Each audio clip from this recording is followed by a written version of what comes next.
Donc, le temps qu'on ait de faire nos standards, la colonne de cadmium a été activée, donc ça fait un bout que l'échantillonnage passe par la colonne de cadmium. C'est rendu au coloromètre.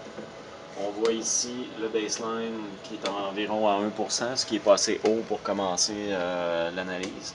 Donc, première chose qu'on va faire, on va charger les standards. Standard numéro 1, on a besoin de 4 petits cups en plastique.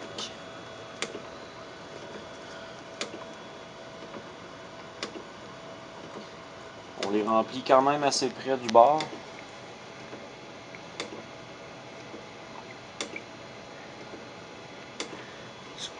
Ce qu'on veut pas, c'est avoir une bulle au-dessus des cups.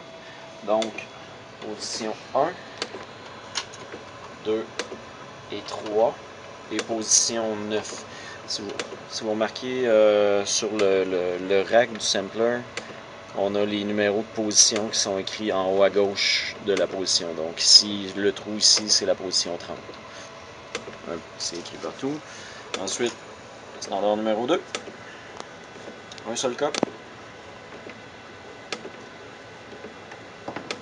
Position numéro 4. Standard numéro 3. Un seul cup. Position numéro 5. Et standard numéro 4. Position numéro 6. Donc, l'ordre établi là, c'est l'ordre dans le template du programme AACE. On peut les changer, sauf que historiquement, ça a toujours été cet ordre-là, donc on le garde comme ça. On vient ici. Donc, première chose qu'on va faire, c'est qu'on va envoyer le signal de gain. C'est-à-dire que l'échantillonneur va aller dans le cup numéro 9. Le cup numéro 9 ici, on a notre standard numéro 1. Donc, ça va donner un signal maximum au software. Donc, on vient en bas à gauche ici. On double-clique sur Compact Sampler 1.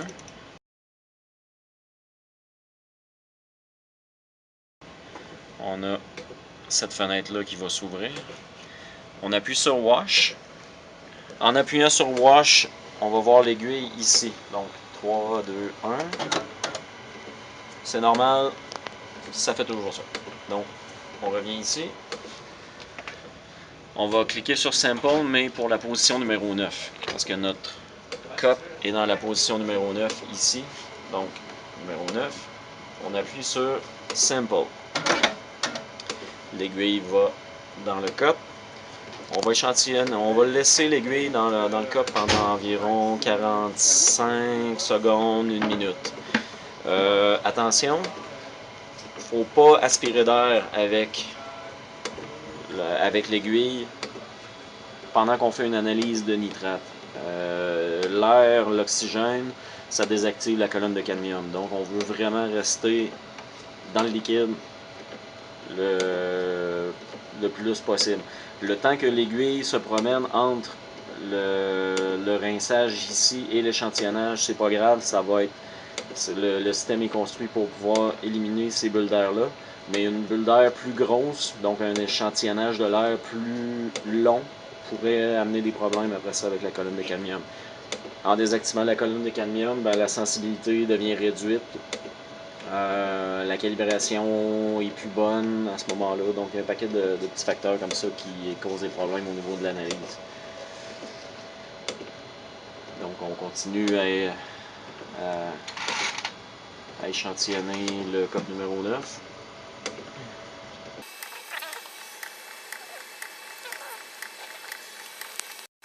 Ça fait une minute qu'on est en train d'échantillonner. On revient ici sur la fenêtre et on clique sur Wash. L'aiguille sort de l'échantillon et s'en va dans le wash pot en anglais, le rinçage. Donc, on vient ici, on ferme la fenêtre en appuyant sur Cancel et on vient dans l'écran. Là, présentement, on a un un baseline, on voit la ligne bleue ici, qui est à 1,2%. On veut que ça soit à 5%. En cliquant à droite sur la souris, en faisant Set Base,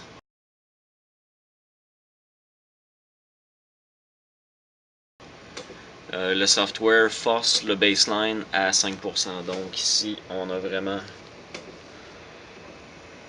On voit l'augmentation qui vient d'avoir lieu. Donc présentement, on est à 4,9%. C'est correct à quelques décimales de pourcent. Il n'y a pas de problème. On peut toujours le reforcer une autre fois pour le mettre à 5 piles.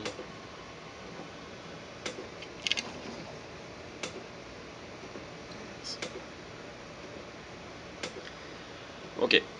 Pendant ce temps-là, notre échantillon qui est échantillonné se promène dans le circuit. Ça va prendre environ 7 minutes avant d'avoir un signal. Entre 6 et 7 minutes, dépendamment des systèmes. Nitrate, ça doit être à peu près 7 minutes. Donc on laisse se promener dans le circuit. Ce qu'on va voir rendu ici, quand le signal va arriver, la ligne de base va se mettre à monter, tout ça. Après ça, il faut ajuster le gain. Le gain en faisant un clic droit et en appuyant sur Set Gain. À ce moment-là, on va forcer le gain à 90%. Donc on attend le plateau du pic.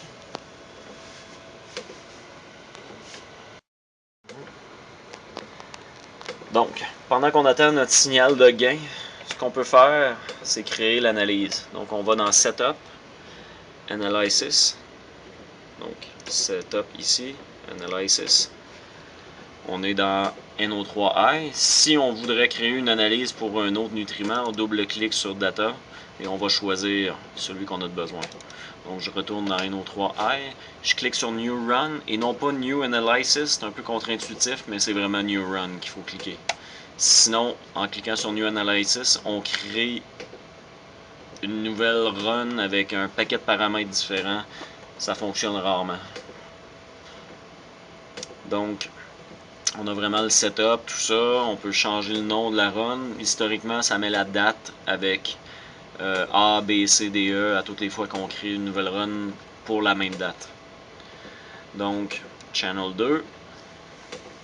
On a le nom de l'analyse qui est une analyse de nitrate 0 à 20 micromoles. On a les calibrants qu'on a créés, standard 1, 2, 3 et 4 pour 20 micromoles, 15 micromoles, 10 micromoles, 5 micromoles.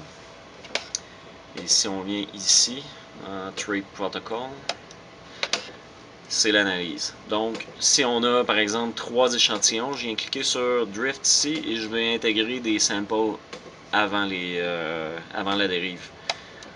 Donc, ici, ça nous demande le nombre d'échantillons, disons qu'on en veut 3.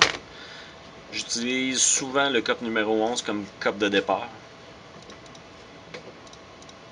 Comme ça, on appuie sur OK. On a les 3 échantillons qui viennent de se créer dans position COP numéro 11, 12 et 13 sur le sampler, qui se trouve à être 11, 12 et 13. Donc, on inscrit les noms des échantillons. Seawater numéro 1. Plutôt. Station 305. Bouteille de rosette numéro 1. Correspond à la profondeur bottom. Station 305. Bouteille numéro 2. Correspond à 100 mètres par exemple. Station 305. Bouteille 3. Correspond à surface. On est limité un petit peu dans le nombre de caractères. C'est pas grave. Ensuite, on va faire un save tray. Juste pour sauver ça, ça va être les mêmes analyses pour tous les échantillons, par exemple. On fait tout simplement save. C'est possible que, malgré qu'on ait fait un save, qu'il ne soit pas tout à fait sauvé. Mais c'est pas grave, on peut le réexporter par la suite. Ensuite, on fait OK, donc on a créé notre analyse de 3 échantillons. Pendant ce temps-là, on a vu que le baseline est diminué encore un peu. On va le reforcer avant d'avoir notre signal. On a ajusté notre baseline ici, donc on a dû envoyer le signal un petit peu entre 18, 30 et 19. Si on calcule 7 minutes, il devrait rester environ une minute avant d'avoir le pic. Tu peux le garder dessus. Donc, toujours garder un œil sur le baseline. Là, il y a quand même beaucoup de petites variations au niveau du baseline ici. C'est pas trop pire, mais ça pourrait être mieux. Donc, c'est peut-être un signe que nos produits sont pas... nos produits chimiques sont pas stables. On peut avoir... bon, on a la sortie du pic. C'est au niveau du baseline. Il y a un paquet de facteurs, donc l'âge des tuyaux, les produits chimiques, tout ça peut affecter le baseline, l'activation de la colonne de cadmium aussi, si elle se désactive tranquillement. Ça peut amener des variations comme ça. Donc c'est un des signes qu'on peut avoir là, qui est le temps de refaire un entretien des tuyaux, une réactivation de la colonne ou carrément refaire des produits chimiques. Donc on a le pic qui est en train d'augmenter. On va faire un clic droit dans l'écran. Puis on attend le plateau pour faire le set gain. Sauf que si la valeur dépasse 90, on peut ramener en bas de 90. Vous voyez, là, on est rendu à 95. Je veux faire un set gain. Ça devrait le ramener plus près de 90. On est revenu à 91. Ça continue d'augmenter encore. Je refais un set gain. On retombe à 90, 91, 92 maintenant. On va refaire un autre set gain. On essaie vraiment de forcer le maximum à 90. À quelques dixièmes de pourcent. Donc on va refaire encore un autre set gain. Ça devrait stabiliser bientôt. Il faut se rappeler qu'on a échantillonné pendant à peu près une minute, donc on a moins d'une minute pour ajuster le gain. Donc là, on est pas mal sur le plateau. Je refais un dernier set gain et maintenant, j'y touche plus. Là, vous voyez, la valeur est à 88,6, c'est pas très grave. Tant que ça reste stable, c'est correct. Des fois, après avoir envoyé le pic maximal comme ça, le baseline devient plus stable après, ça arrive. Donc, c'est le temps que la colonne de cadmium se nettoie ou se vide des contaminants qu'il y avait à l'intérieur. Ça peut arriver. Donc, la courbe est en train de descendre. Si jamais je refaisais un set gain ici, ben à ce moment-là, tout serait décalé vers le haut. Puis à ce moment-là, la valeur maximale dépasserait de la fenêtre. Donc, il faut vraiment faire le dernier set gain sur le plateau, s'assurer que ça a été fait sur le plateau.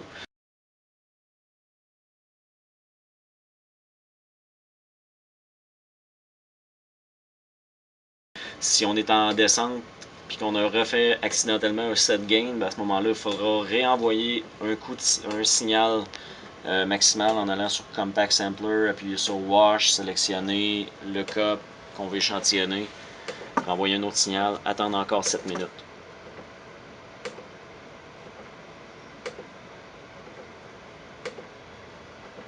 Donc là, on attend de retourner au baseline, juste pour être sûr que tout est stable.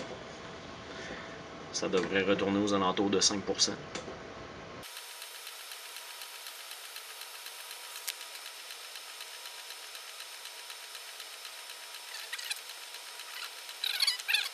Ça vient de restabiliser, on est à peu près à 5%.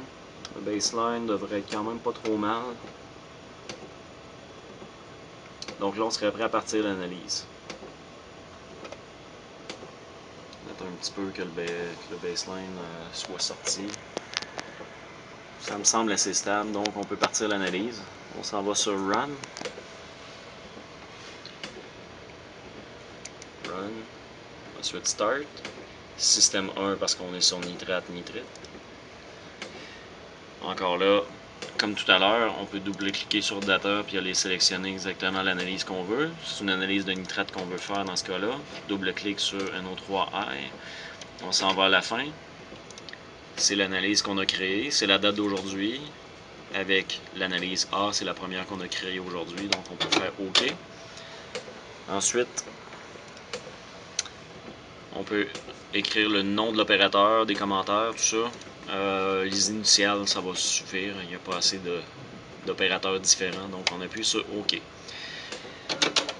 Donc, maintenant, le programme va attendre d'avoir une baseline stable avant de partir. Donc, il va calculer son baseline sur une petite portion. Si c'est stable, le software va enclencher l'analyse. Si jamais le baseline n'était pas assez stable pour que ça parte tout seul, on peut appuyer ici sur l'icône, cette icône-là, qui s'appelle Force Baseline. En appuyant sur ça, ça enclenche l'analyse tout de suite, sans attendre le baseline. Sauf que, là présentement, le baseline a été trouvé. Juste ici. Donc, le sampler commence son analyse de ce côté-là. Maintenant, c'est le temps d'ajouter les échantillons.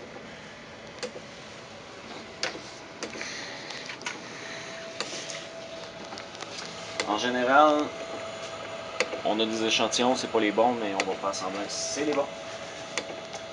On va prendre 2 cups pour un échantillon. Là, il va me manquer d'eau. On va remplir les échantillons. On va replacer le tube. En placer un pour l'analyse de nitrite pour ce système-là, et placer l'autre qui va être pour le silicate et phosphate en même temps. Donc on reprend 2 cups, deuxième échantillon.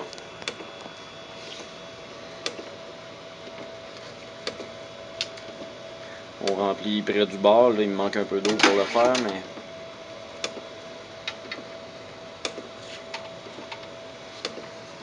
et même chose pour le dernier échantillon qu'on a analysé.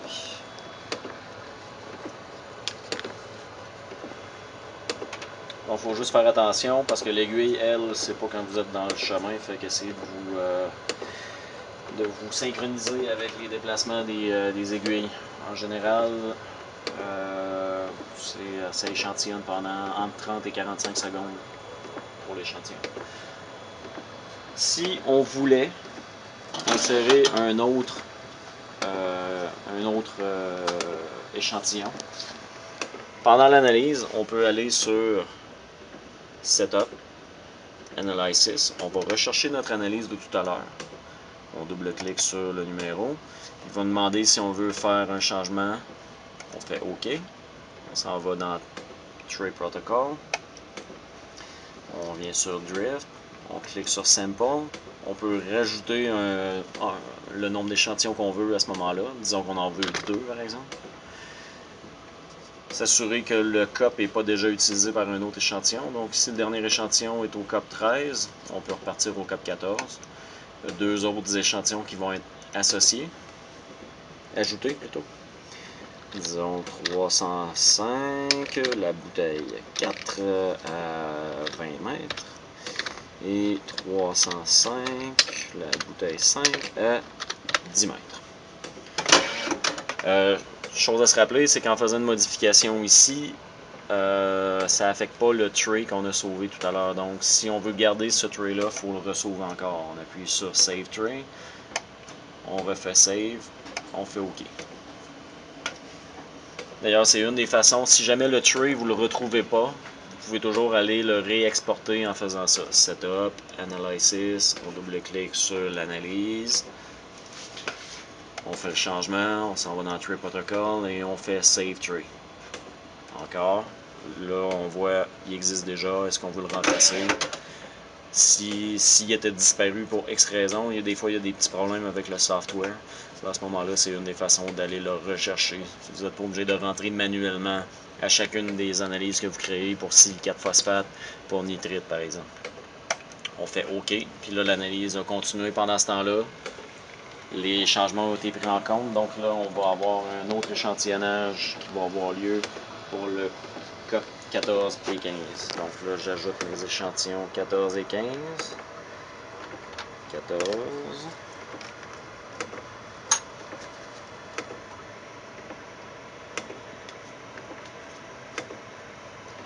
Et 15. Donc, on laisse aller l'auto-analyseur, le sampler, tout ça.